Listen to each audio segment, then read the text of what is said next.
came into a magic crystal air and found a light that lived not by the flesh,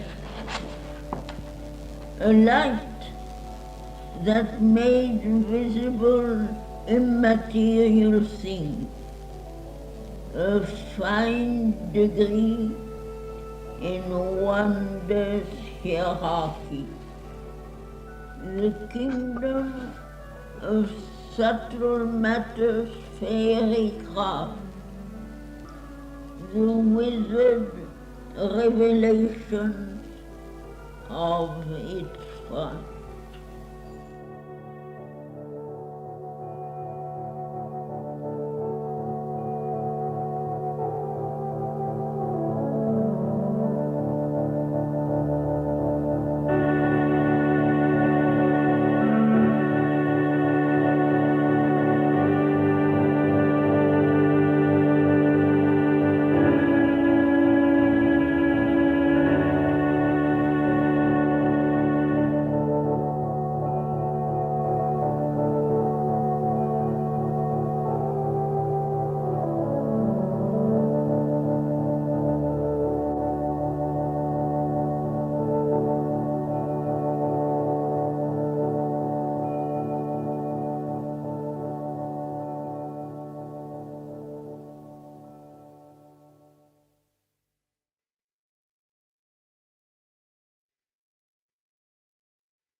Welcome.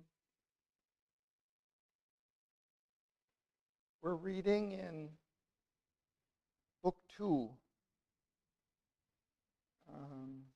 the Book of the Traveler of the Worlds, and we're now in Canto 2.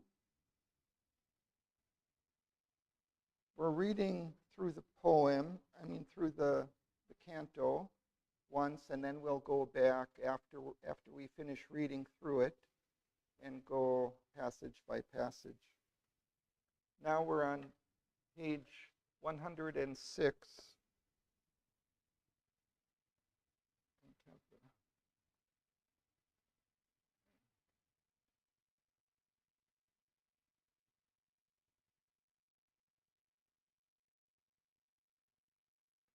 At line 114.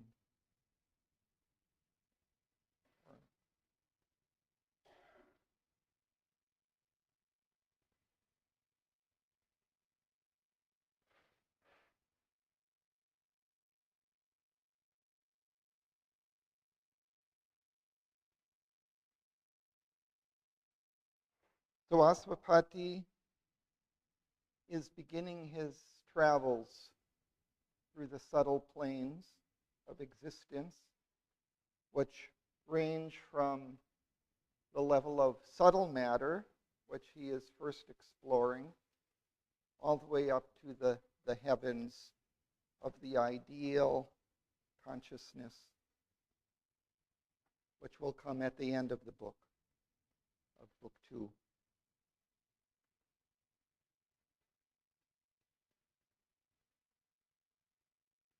So let's continue our reading through the canto.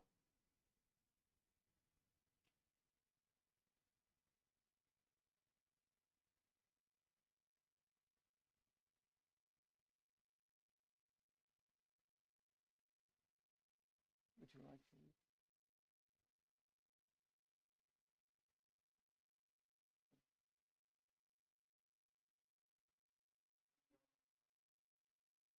No. We're at line 115 on page 106.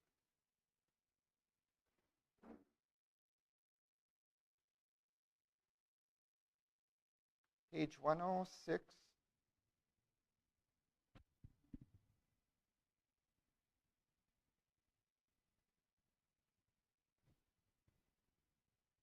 Yeah, this, the subtle realms. Either one. This wonder world with all its radiant boom of vision and inviolate happiness, only for expression, hair and perfect form, hair on its peaks. It is dangerous nether planets. Its light draws towards the verge of nature's lapse. It lands beauty of the terror of the gulfs, and fascinating eyes to perilous gods, invest with grace the demon and the snake. Its strands enforce earth's inconscience. Immortal it waves forest death, somber robe, and authorize our mortality. This medium serves a greater consciousness, a vessel of its concealed autocray. It is the subtle ground of matter's worlds. It is the immutable in their mutable forms, in the folds of its creative memory. Its gods, the deathless type of pursuing things, its lower potentious found our fallen strengths, its thought, invent our reasoned ignorance, its sense fathers our bodies, reflexes. Thank you. E, would you like to continue? You go.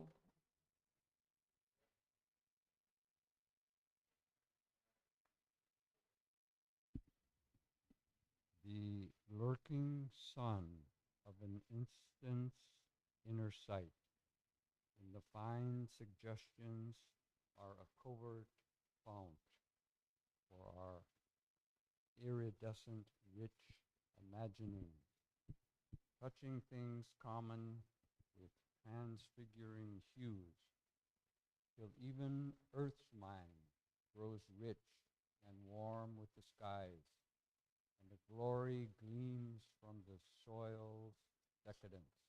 Soul. Oh, soul. From the soul's decadence. Its knowledge is our error's starting point. Its beauty dawns our mind mass ugliness. It arms good, begins our evil's tale. Its artist good, begins our evil tale. A heaven of creative truths above, a cosmos of harmonious dreams between, a chaos of dissolving forms below. It plunges lost in our inconscient base. Out of its fall, our denser matter came. Thank you. You continue?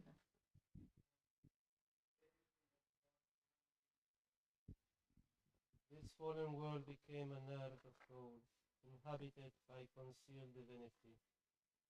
Being woke and lived in the meaningless void, a world wide science strove towards life and thought, a consciousness plucked out from mindless sleep. All here is driven by an insentient will, thus fallen, inconscient, frustrate, thence inert, sunk into inanimate and torpid rose, earth lay a drudge of sleep forced to create, by a subconscient yearning memory, left from a happiness dead before she was born, an alien wonder on the senseless breast, on her senseless breast. This mire must harbor the orchid and the rose, from her blind and willing suction must emerge, a beauty that belongs to happier sphere. This is the destiny bequeathed to her, as if a slain god left a golden trust, to a blind force or an impression soul, an immortal Godhead's perishable part. It must be constituted from fragments lost, reward from a document complete elsewhere, her doubtful title to her divine name, a residue from her sole inheritance, all things she carries in her shapeless stuff, her giant energy tied to petty forms, in the slow tentative motion of her power, with only frail, blunt instrument for use, she was accepted as her nature's need and given to man as his stupendous work, a labor to the gods impossible. Alive, living hard in a field of death, with fortune claims of immortality, a brute, half-conscious body serves as means, a mind that must recover a knowledge lost, held in stone grip by the world's inconscience, and wherein still these countless knots of law, a spirit bound, stand up as nature's king. Thank you. Mushomi?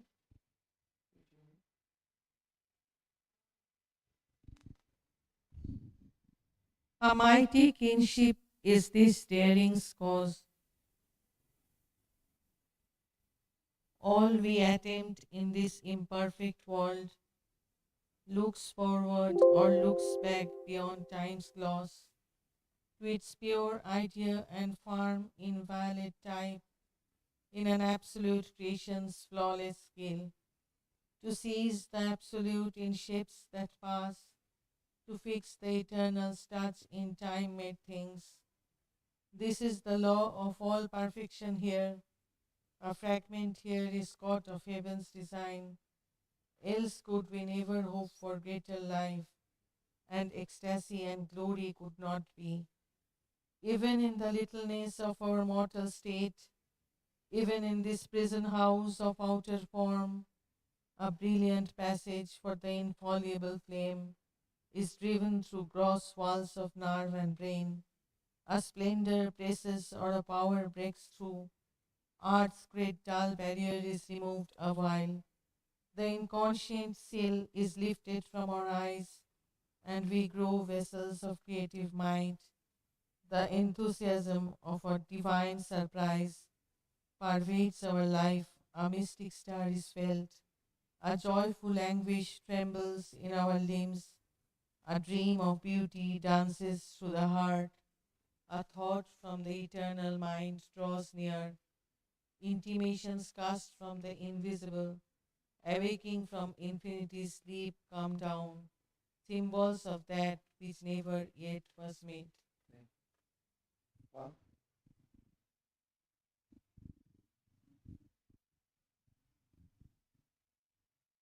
But soon the inert flesh responds no more.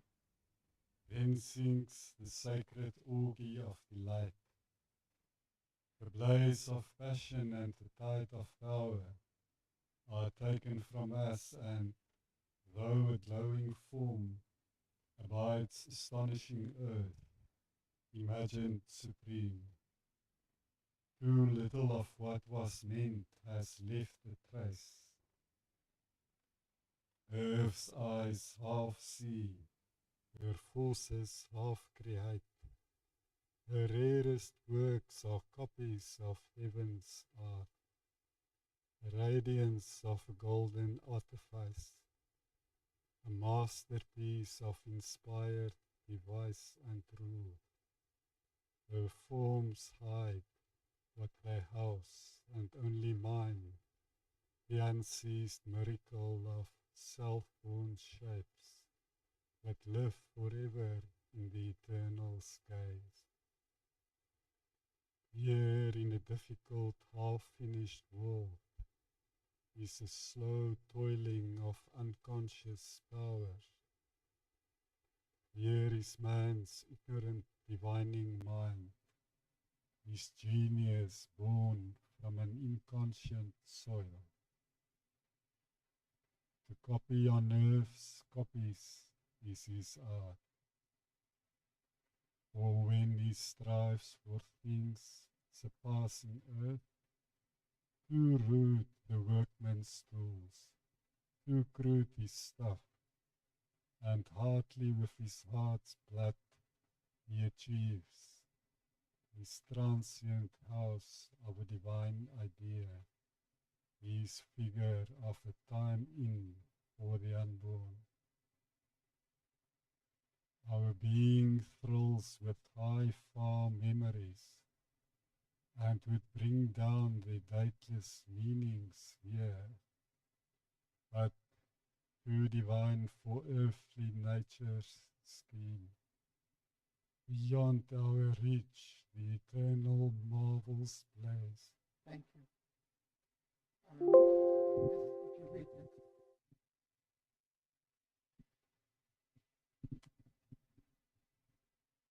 Absolute he dwells, unborn, immutable, immaculate in the spirit's deathless air, immortal in a world of motionless time, and an unchanging muse of deep self-speech. Only when we have climbed above ourselves, a line of the transcendent meets our road, and joins us to the timeless and the true.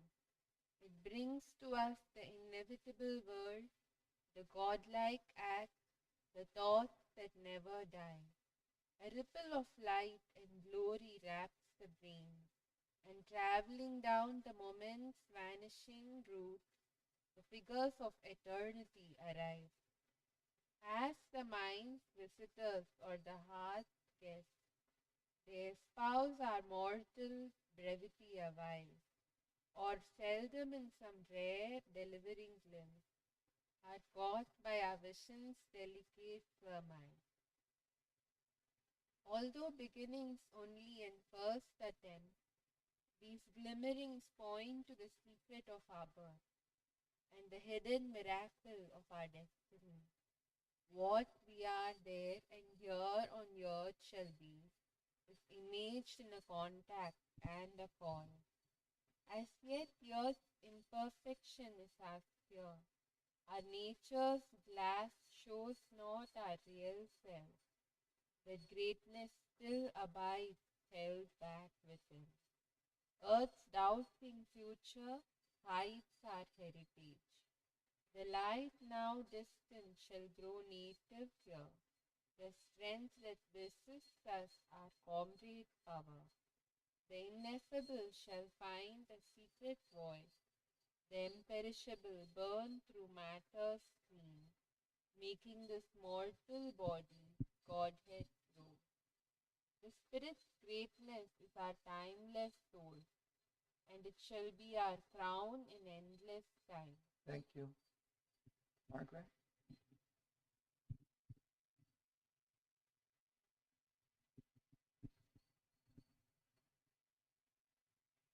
A vast unknown is round us and within. All things are wrapped in the dynamic one. A subtle link of union joins all life.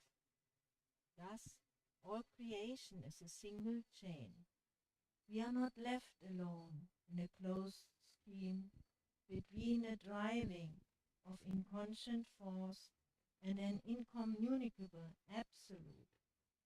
Our life is a spur in a sublime soul range. Our being looks beyond its walls of mind, and it communicates with greater worlds.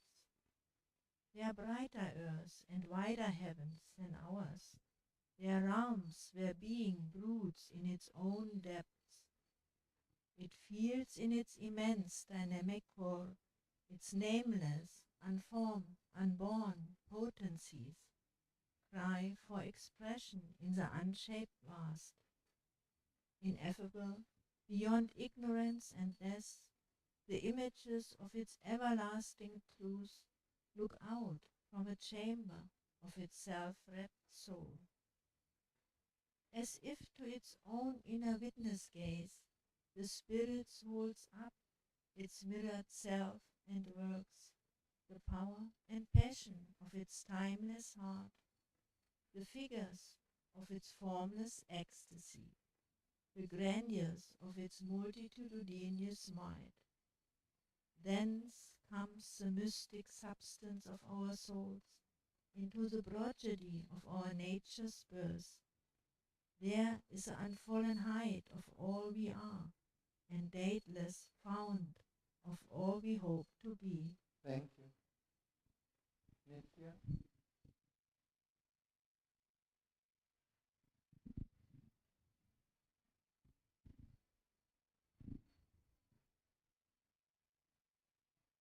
On every plane, the hieratic power, initiate of unspoken verities, dreams to transcribe and make a part of life, in its own native style and living tongue.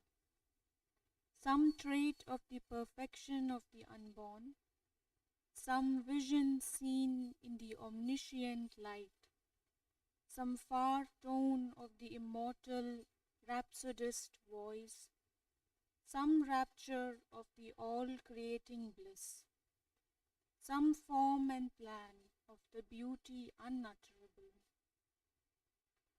Worlds are there nearer to those absolute realms, where the response to truth is swift and sure, and spirit is not hampered by its frame, and hearts by sharp division seized and rent, and delight and beauty are inhabitants, and love and sweetness are the law of life.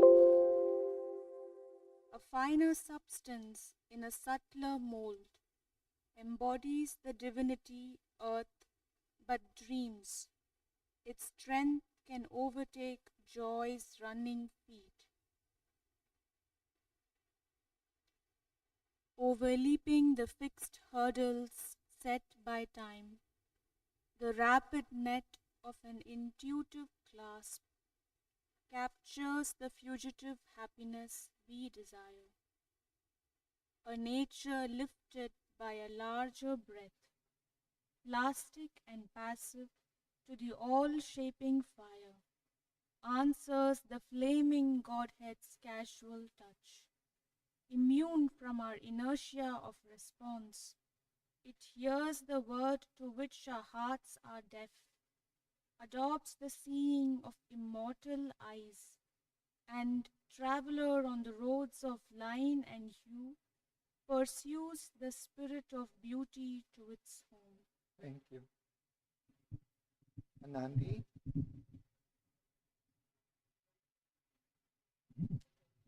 No, thus we draw.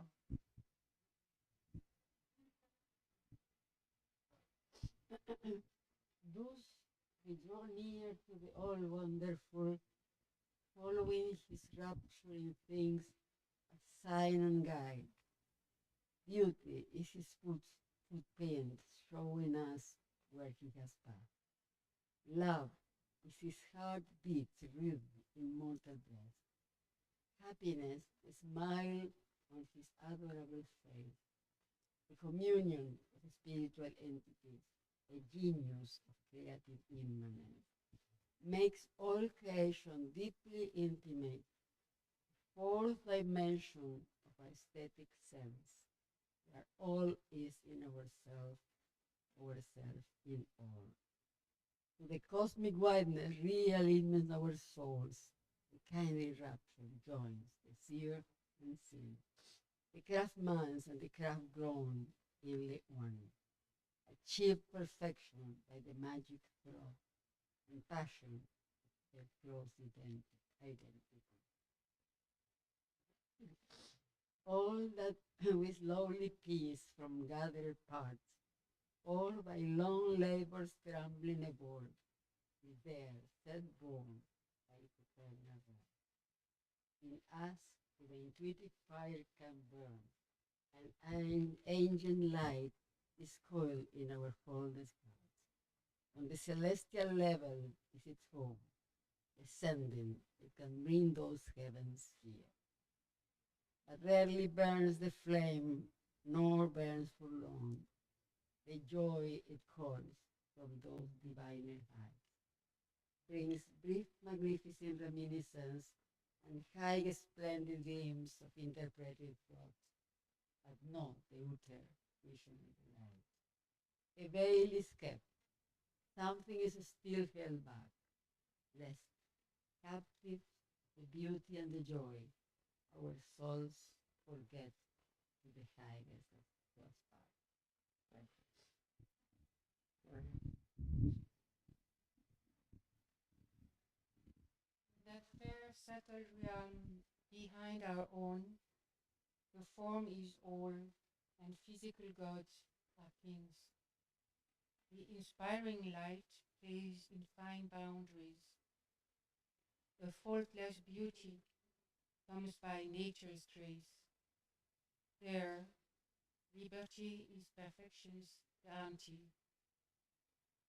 Although the absolute image lacks the word incarnate, the sheer spiritual ecstasy, all is a miracle of symmetric charm, the fantasy of perfect line and rule. There, all feel satisfied in themselves and whole. The rich completeness is by limit made. Marvel in an utter littleness abounds. An intricate rapture riots in a small space. Each rhythm is kin to its environment. Each line is perfect and inevitable. Each object faultlessly built for charm and use. All is enamored of its own delight. Intact, it lives of its perfection sure in a heaven-pleased self-glad immunity. Content to be, it has need of nothing more. Here was not futile effort, broken heart. Exempt from the ordeal and the test, empty of opposition and of pain, it was a world that could not fear nor grieve. It had no grace of error or defeat. It had no room for fault, no power to fail. Out of some packed self-bliss, it threw at once. It formed discoveries of the mute idea and the miracle of its rhythmic thoughts and acts, its clear technique of firm and rounded lives, its gracious people of inanimate shells, and glory of breathing bodies like our own. Thank you. Amazed, his senses ravished with delight, he moved in a divine yet kindred world, admiring marvelous forms so near to ours, yet perfect, like the playthings of a god, deathless in the aspect of mortality. In their narrow and exclusive absolutes, the finite's ranked supremacies throned abide. It dreams not ever of what might have been. Only in boundaries can this absolute live. In a supremeness bound to its own plan, where all was finished and no width were left, no space for shadows of the immeasurable, no room for the incalculable surprise, a captive of its own beauty and ecstasy, in a magic circle wrought the enchanted might. The spirit stood back, effaced, behind its frame, admired for the bright finality of its lines. A blue horizon limited the soul. Thought moved in luminous facilities, the outer ideals shallows, its swim range. Life in its boundaries lingered satisfied with the small happiness of the body's acts. Assigned as force to a bound corner mind, attached to the safe paucity of her room, she did her little works and played and slept and thought not of a greater work undone. Forgetful of her violent, vast desires, forgetful of the heights to which she rose, her walk was fixed within a radiant groove. Dhanalakshmi.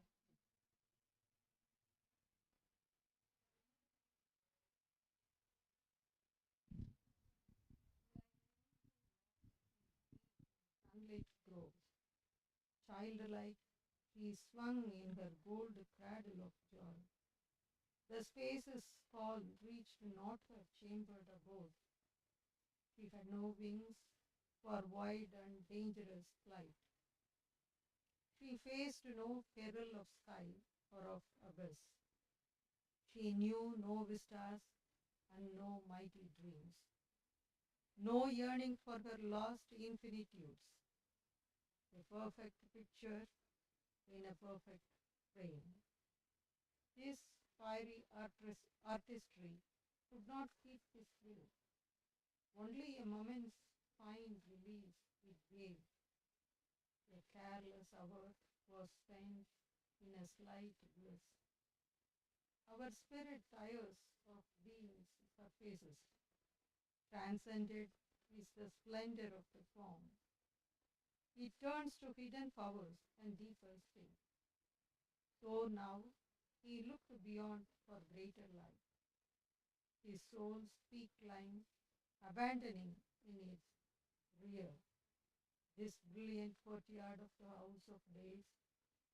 He left that fine material paradise. His destiny lay beyond in larger space.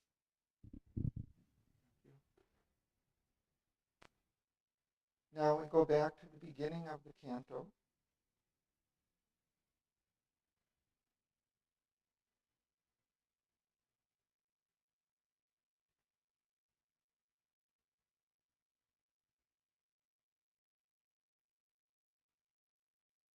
And Suresh, would you like to begin the first passage?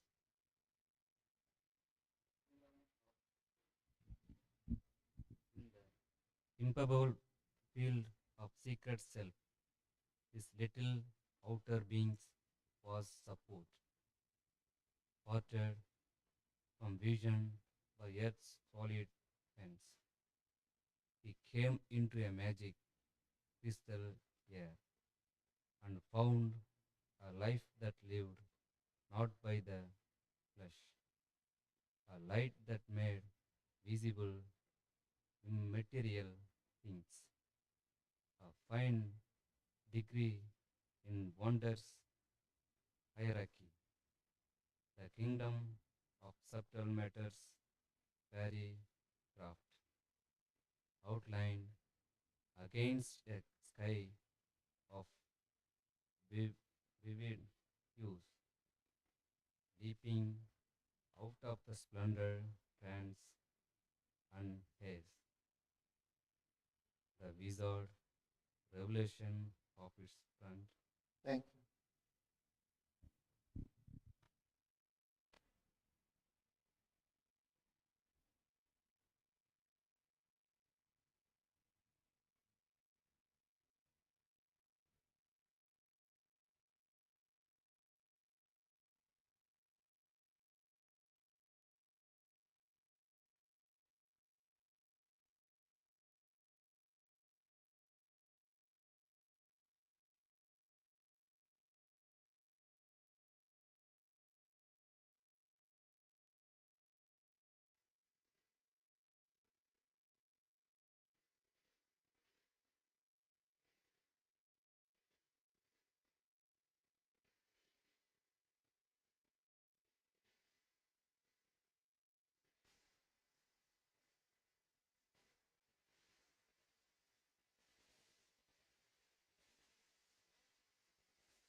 in the impalpable field of secret self, this world in which he's entering can't be touched, impalpable, but it's part of our self, our inner self. And this little outer being's vast support. So it's supporting our outer being that we see and touch, but it's parted from vision by Earth's solid fence. Normally we can't see this world, but Aswapati is able to see. He's able to go within.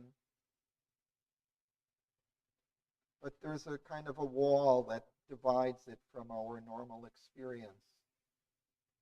A wall made of our materiality.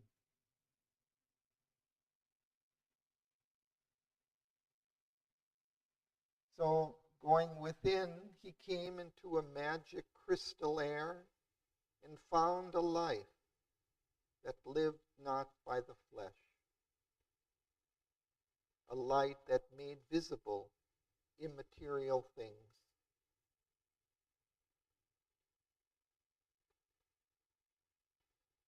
So he's experiencing there a subtle physical world.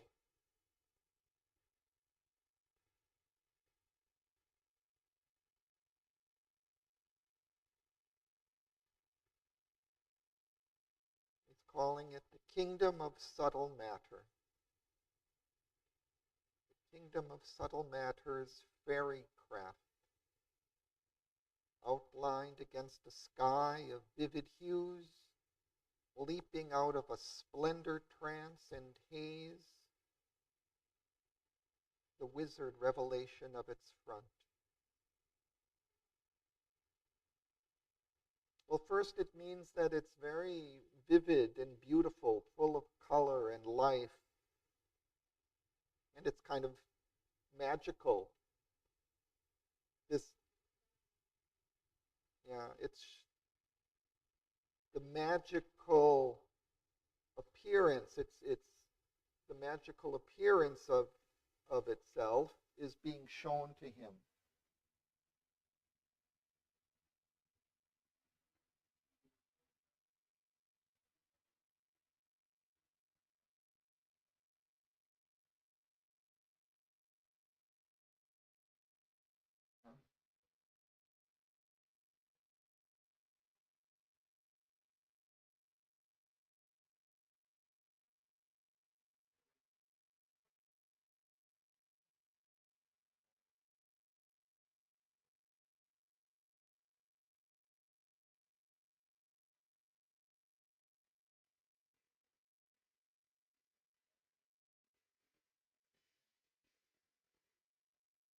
I think that's the case. I think that's what she was referring to, seeing Sri Aurobindo in this subtle physical world, very close to the earth.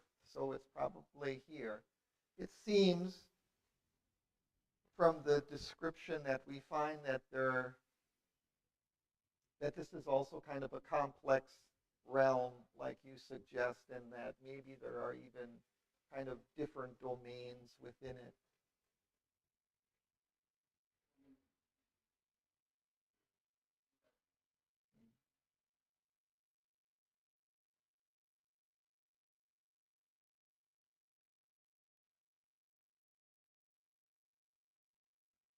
Yeah, sometimes I find it difficult to distinguish in this canto particularly whether he's speaking about this world very close to matter or he's talking about this whole range of different worlds that he explores later on.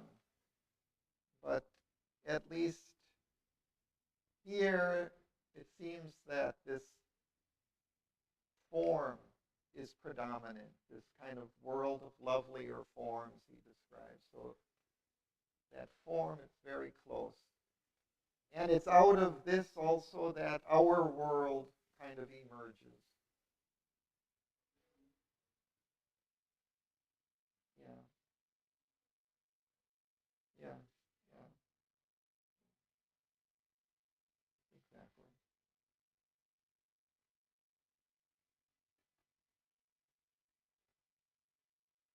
But I think there are different maybe levels of this that come closer and closer to our world. And that even that there may be realms that are so close that they're almost, let's say, parallel to this, or because I found sometimes in my dreams coming into some realm where things are almost like they are here, but just with a slight difference. But I might meet the same people that I meet here, and speak with them, or so the reality is very kind of close. But I think there are other worlds or other domains within this world that are more ideal, let's say. I think we find as we go through these different planes of consciousness that they all have different levels. And some kind of more dense, more physical, more obscure, and some more ethereal, more heavenly.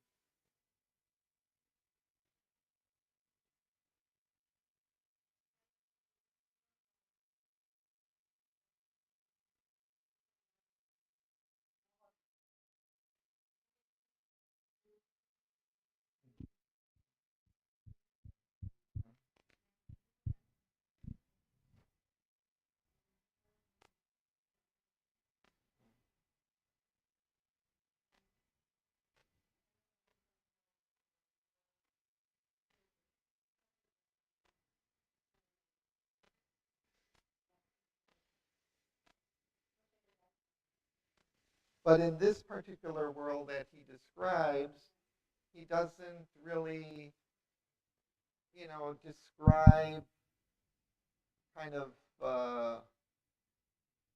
brutal kind of aspects, or he kind of describes it more as a ideal physical, subtle physical world of real beauty, and so there may be that still that kind of lack of a sense of morality, which kind of comes from our particular mindset in a way.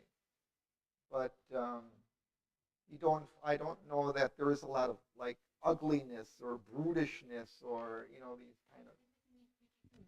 Yeah. Even the ugliness, everything is beautiful.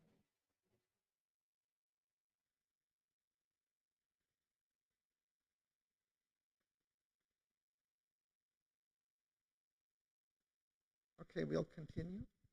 Dana Lakshmi, would you begin?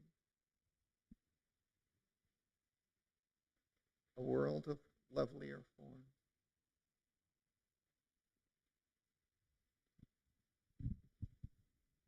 The world of lovelier forms lies near to ours, where undisguised by earth's deforming sight. All shapes are beautiful and all things true. In that lucent ambience, mystically clear, the eyes were doors to a celestial sense. Hearing was music, and the touch a charm, and the heart drew a deeper breath of power. There dwell earth nature's shining origins, the perfect plans on which she molds her work, the distant outcomes of her travailing force, reposed in a framework of established fate. Thank you.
So in this passage, at least, we kind of see this kind of more ideal world of forms, of beauty, harmony.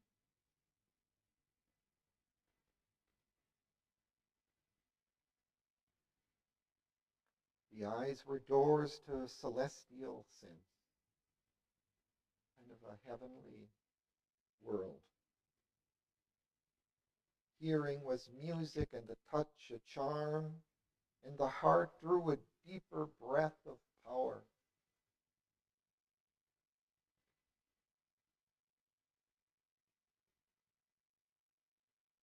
And then he describes how it's kind of the origin of the physical forms here. There dwell earth nature's shining origins, the perfect plans on which she molds her works, the distant outcomes of her travailing force, repose in a framework of established faith.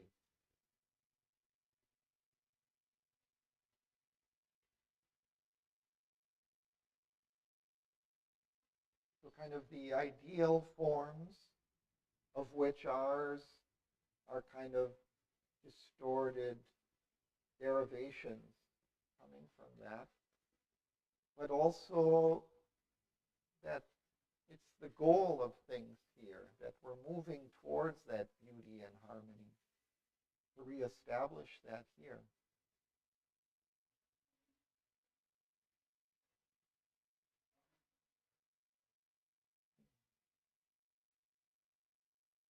Involution, evolution.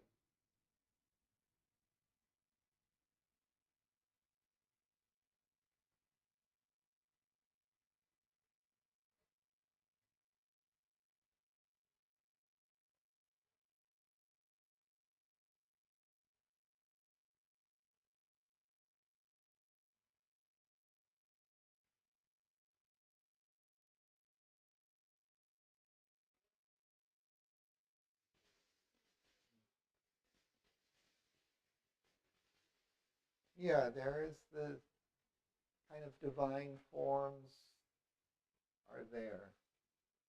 The divine image of form.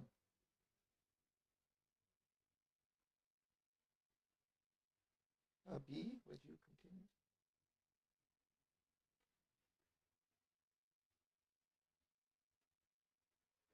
Attempted vainly now. Which line? Attempted vainly now. Okay. Attempted vainly now, or won in vain. Already were mapped and scheduled there the time and figure of her future sovereignties.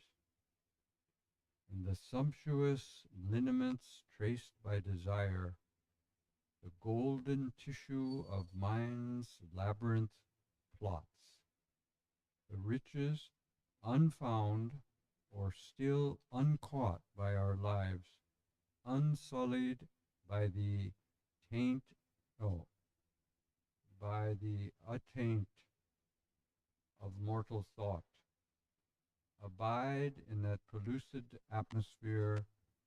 Our vague beginnings are overtaken there, our middle terms sketched out in prescient lines, our finished ends anticipated live.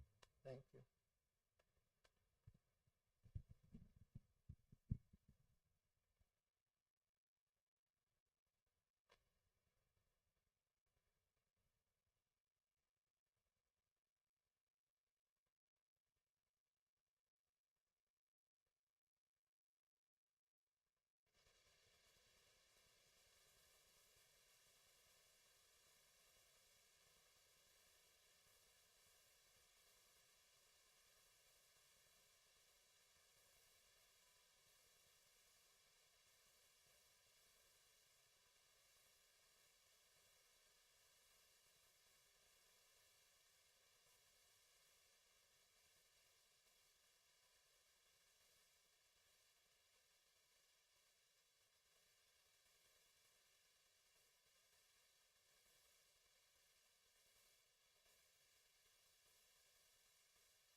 this is a little complex because he's comparing our world to that world. So sometimes some of these things are referring to our physical world, and sometimes he's referring to this subtle world of subtle matter. So when he begins here, attempted vainly now, or won in vain, he's referring to our world. But already we're mapped and scheduled there, the time and figure of her future sovereignties.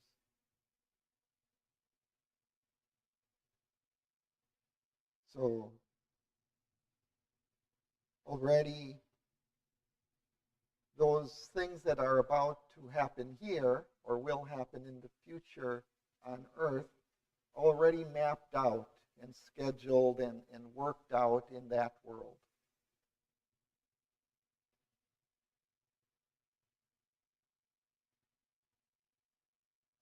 In the sumptuous lineaments traced by desire. Now,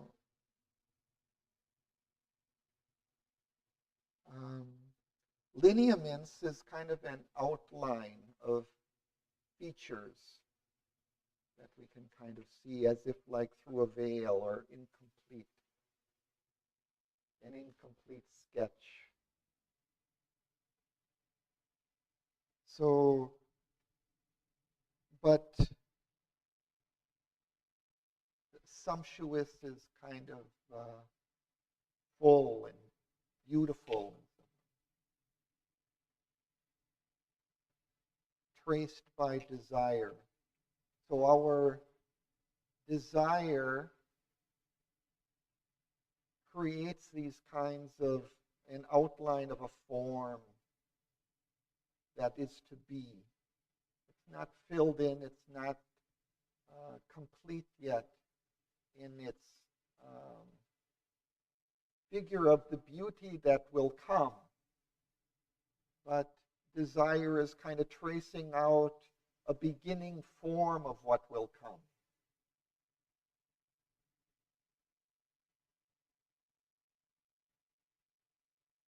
We have a desire for something, and we begin to create that desire.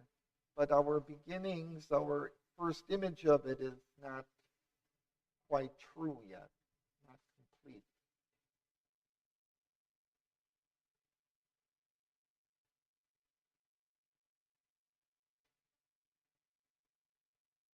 And it's the same with our mind. We also are kind of working out the future with our mind, the golden issue of mind's labyrinth plots.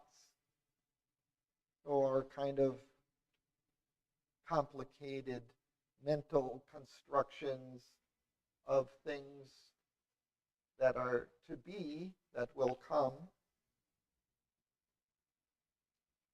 those are worked out there.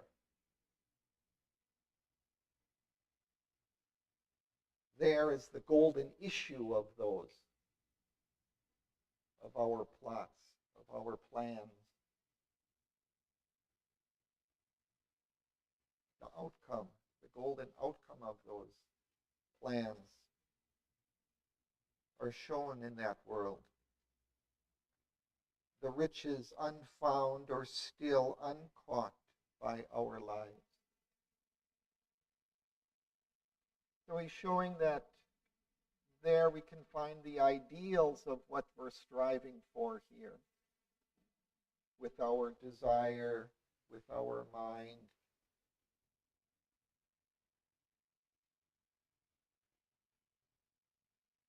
And they're unsullied. They're not dirtied, not soiled by the taint of mortal thought. They abide in that pellucid, clear, transparent atmosphere.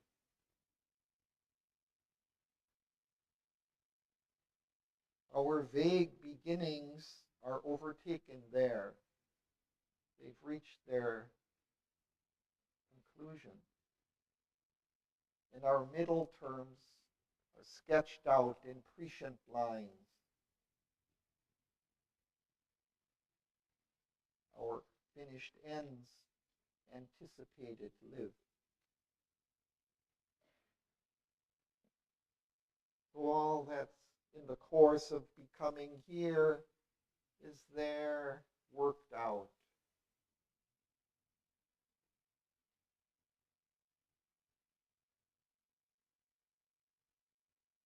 We continue.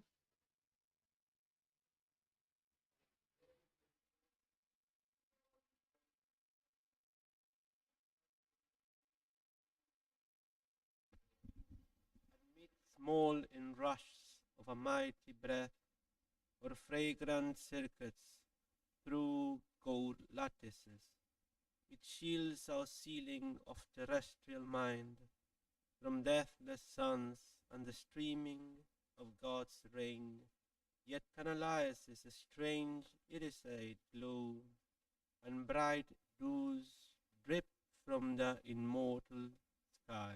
Thank you.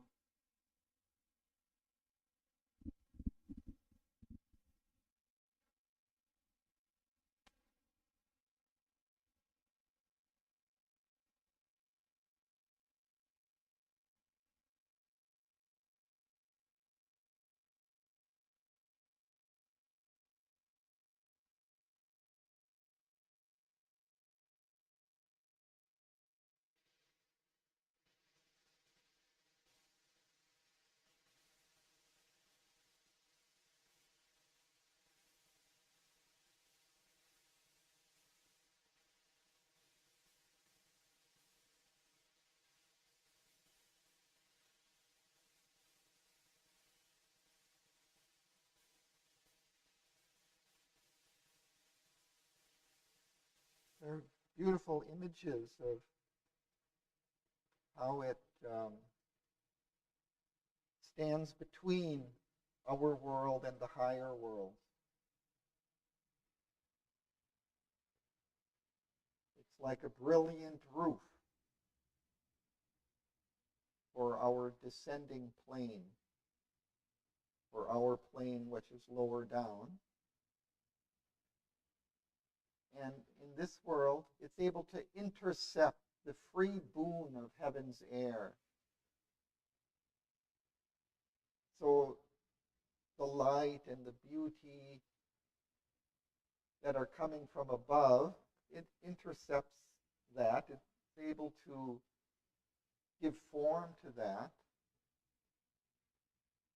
It admits small inrushes of a mighty breath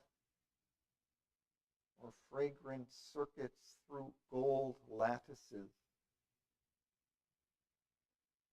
Yeah, I was thinking of a kind of an image that, like over an air duct, sometimes there'll be a metal screen with kind of ornate kind of design in it. That's like a lattice.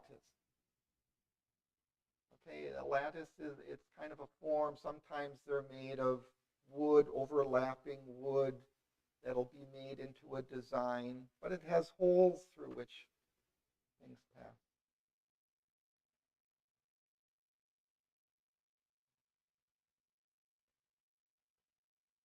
So here, these are made of gold, he says, and the fragrant circuits almost of air or the light are able to pass through.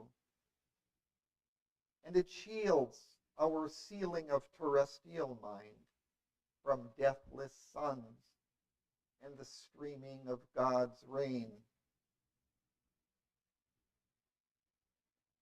Often these lattices actually are made kind of for an outdoor garden or something, and you can be under it and it partially screens the sun and the rain. You might have plants growing over it.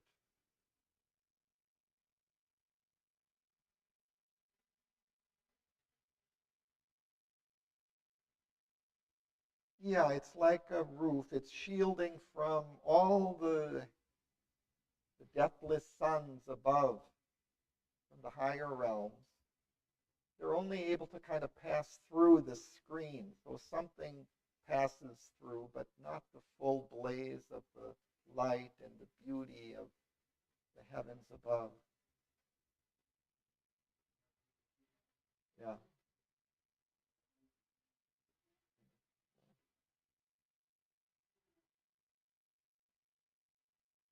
Yet canalizes a strange irised glow, kind of a purplish light coming through in bright dews drip from the immortal sky.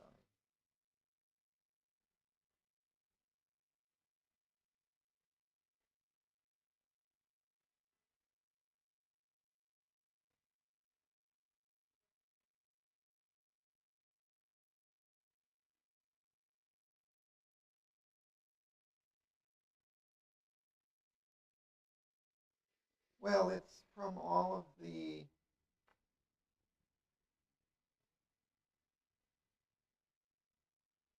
bounty and delight of the higher world coming from God.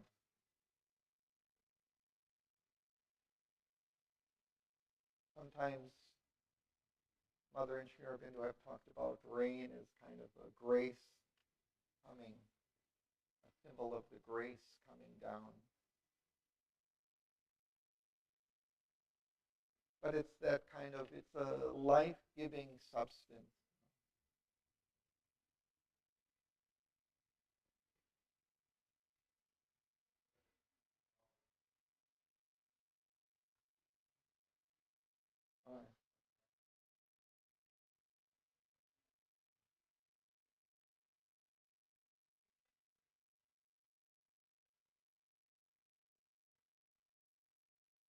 Mushomi?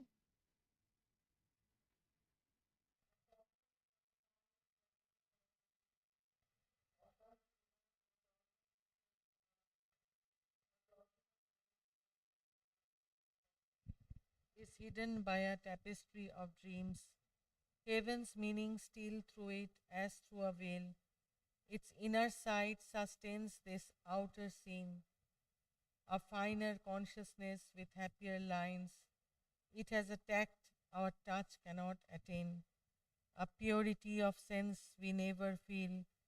Its intercession with the eternal ray inspires our transient art's brief-lived attempts at beauty and the perfect shape of things. Thank you.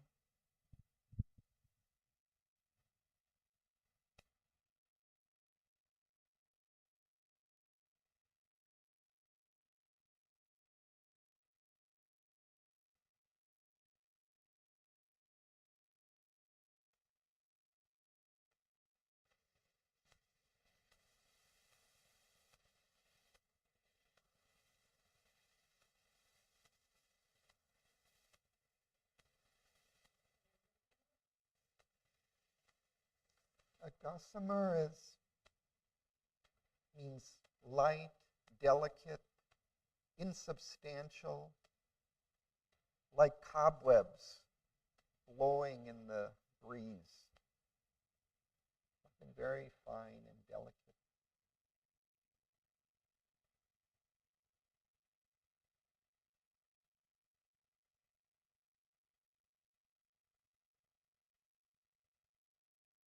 So the powers that work here on earth pass through that gold lattice.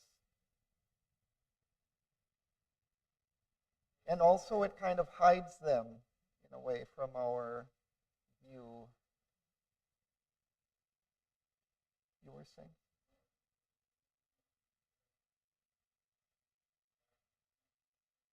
Mm. Mm.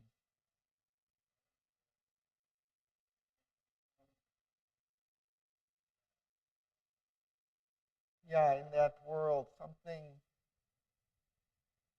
in that world, it's a combination of mind and form. It's as if the mind is what gives it that sensitivity and beauty and loveliness and harmony.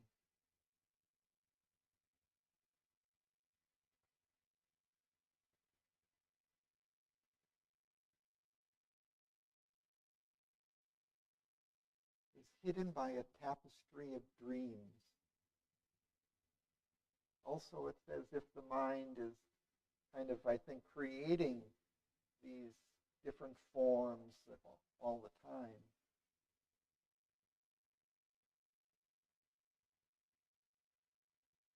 Heaven's meanings steal through it as through a veil.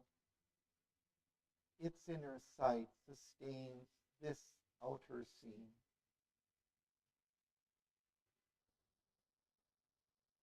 A finer consciousness with happier lines. It has a tact our touch cannot attain. And tact is like a sensitive mental or aesthetic perception. A purity of sense we never feel.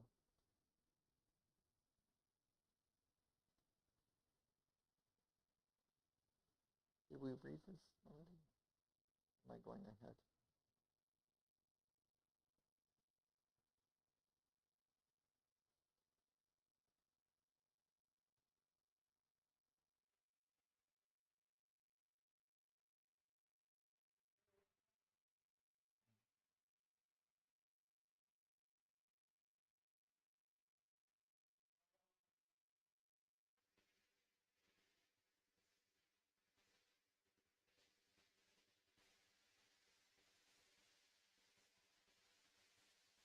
Its intercession with the eternal ray. It's the mediator. Stands between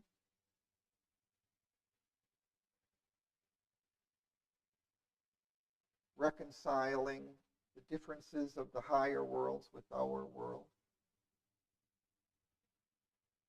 Inspires our transient earth, brief-lived attempts at beauty and the perfect shape of things.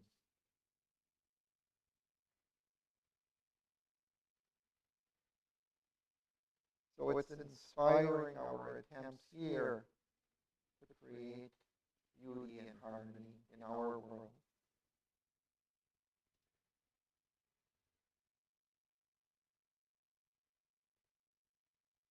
Plus, would you continue from there?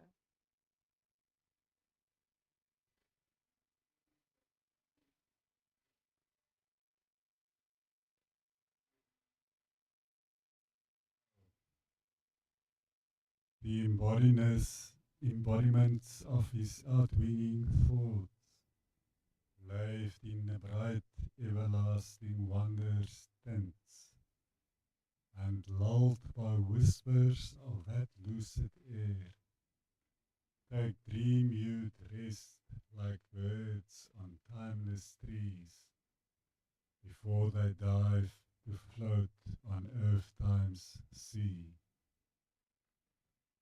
All that here seems has lovelier semblance there. Whatever our hearts conceive, our heads create some high original beauty forfeiting. Thence, exiled here, consents to an earthly tinge. Thank you.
a very interesting image Auroville gives us here. In rooms of the young divinity of power and early play of the eternal child. So again, this eternal child might suggest something of the soul, but kind of a young God, a young creator God.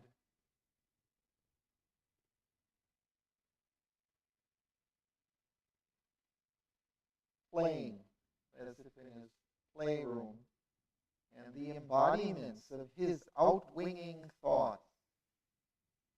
So his thoughts of this child are thrown out. They laved in a bright, everlasting wonder's tints. They flowed along like in a stream, in bright tints of color and wonder. Laved.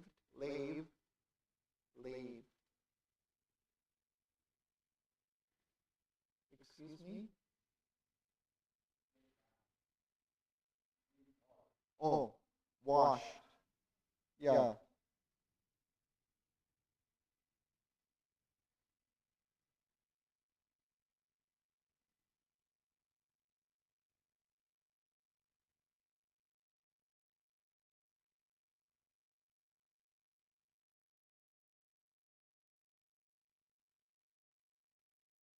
Changing.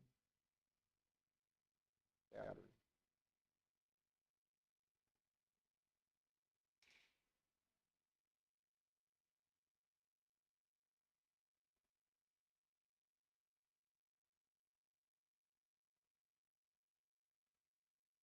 Yes, washing is another meaning of the term. It's closely related as if, flowing in water or something.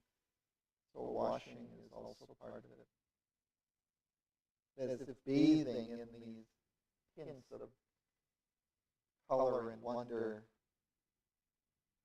And so these are the thoughts, outwinging thoughts from this child. And then they take dream-hued rest like birds on timeless trees. Before they dive to float on earth-time's sea.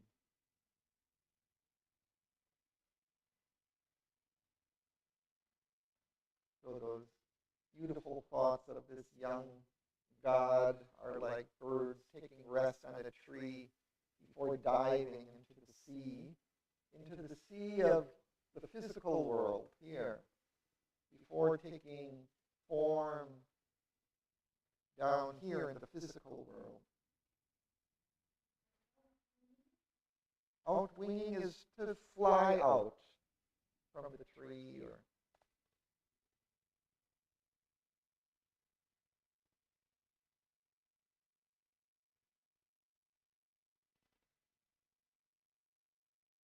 taking dream-hued rest. So there, in that world, it's like these beautiful thoughts are taking a rest before they plunge into the physical world.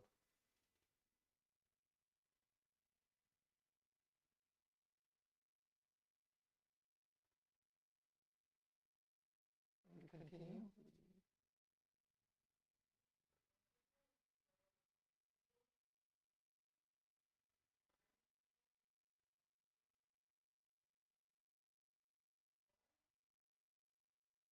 There divine.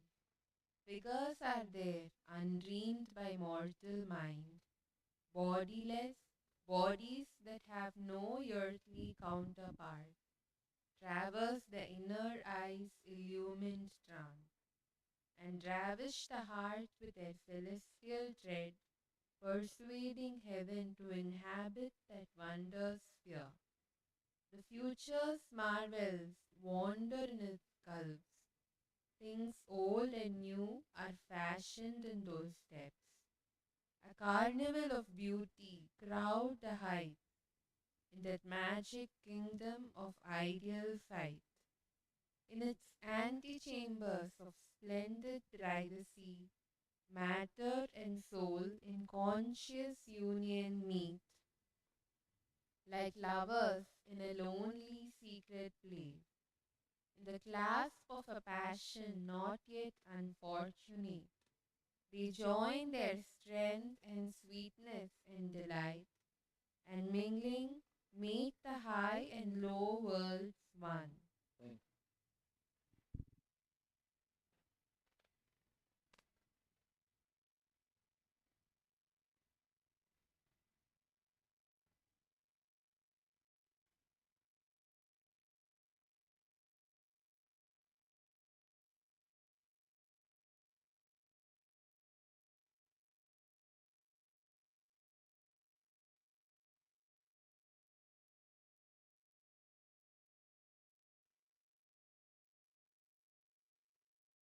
So we see again that it's a world of ideal form, of beauty and delight and charm and grace.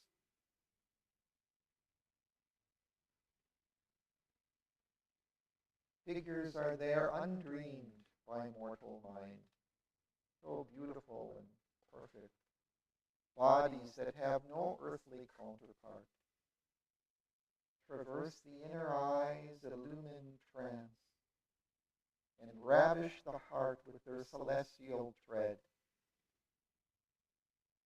persuading heaven to inhabit that wonder sphere.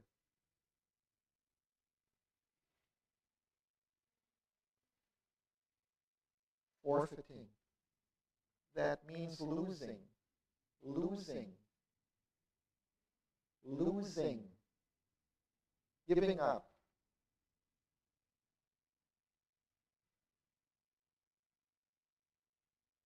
Somehow that you're at the very beginning there, some high original beauty forfeiting.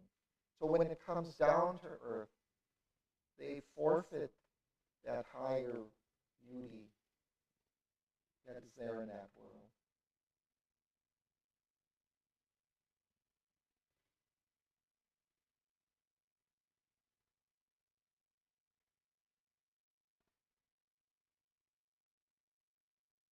So again, the future's marvels wander in its gulfs. Things old and new are fashioned in those depths. A carnival of beauty crowds the heights in that magic kingdom of ideal sight.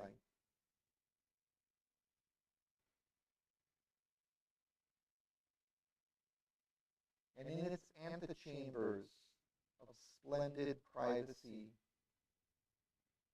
these are rooms within a building.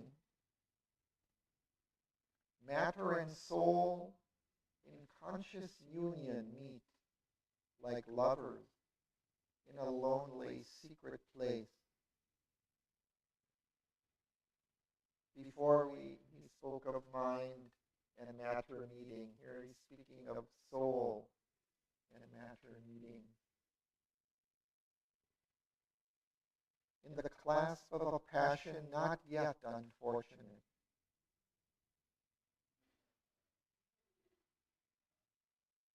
A little here. But it's not just a joke. I mean, it's something I think we experience here, like we have a kind of a beautiful affection and love, and then it kind of turns, becomes more physical.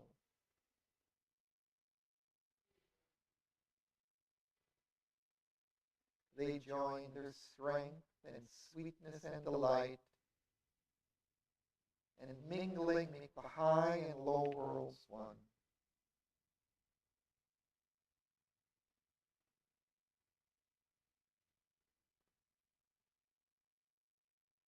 So I think we can stop there for today.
came into a magic crystal air and found a light that lived not by the flesh,